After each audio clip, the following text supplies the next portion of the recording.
All right, in the meantime, I want to get over to Allison Rogers. She has a weather alert for us right now. Allison, what's going on? So we now have a severe thunderstorm warning. This is the first of the day. We actually have two that are in effect right now for greater Cincinnati into northern Kentucky, right around the airport there. So tracking these severe thunderstorm warnings right here, we have this one. This little cell is making its way across the Ohio River. This has the potential to bring in some hail up to the size of an inch. So heads up, if you live in Florence, if you haven't already moved your car under the carport or garage, this is the time to do so, because this storm, I'd say the greatest threat that the storm is going to bring is that potential for some hail. Here's that severe thunderstorm warning. Want to show you some of the winds too.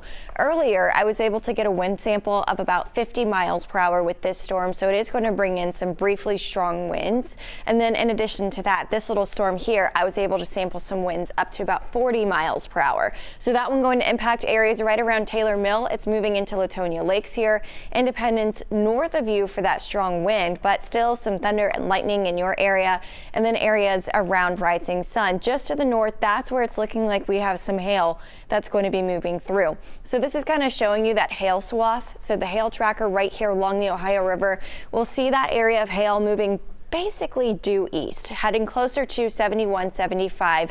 And then this little storm here north of Crestview Hills, also likely based off the most recent scan, producing some hail here as well. So this is just around, say, the Dixie Highway north of 275. So we're talking areas around Fort Mitchell, areas closer to Fort Wright as well. This is producing a decent amount of thunder and lightning too. We also, in addition to that, have a lot of thunder and lightning coming in with this storm here. So again, two severe thunderstorm warnings in effect. This one for Boone County. And then we have the other severe thunderstorm warning that's in effect. This one edges all the way into Kenton County and Campbell County as well. So areas around Lakeside Park also under that severe thunderstorm warning.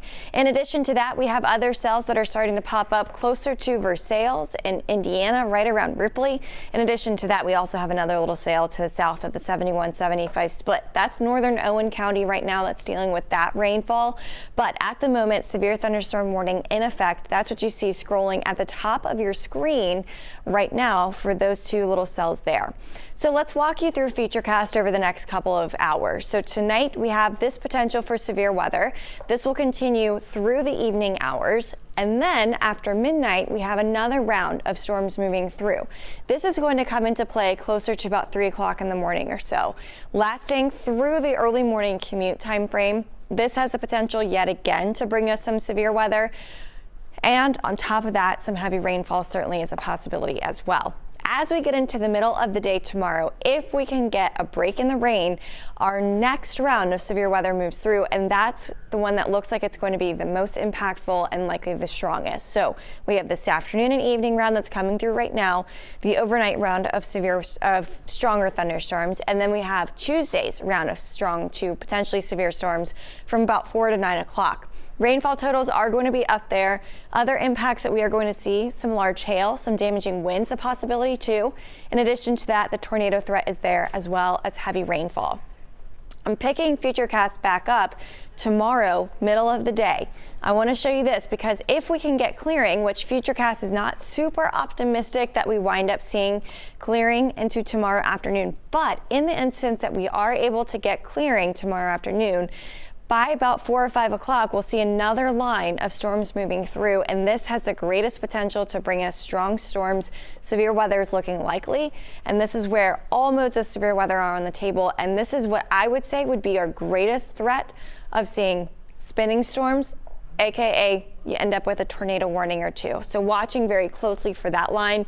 This is going to move in and out by about 9, 10 o'clock tomorrow evening, and then we'll start to see things clearing up. Well, at least seeing the thunderstorm threat going away. We'll still have showers around for Wednesday. It's also going to be much colder here on Wednesday. Temperatures right now 70s, 60s around town. Tomorrow is an alert day for us. That's because we have that moderate risk issued by the SPC for tomorrow, level 4 out of 5, for the potential for those strong to severe storms for tomorrow. Again, it's that afternoon evening round that's going to bring us the greatest likelihood of those storms. After that, we get much, much cooler around here. Cherie? All right, Allison, the warning.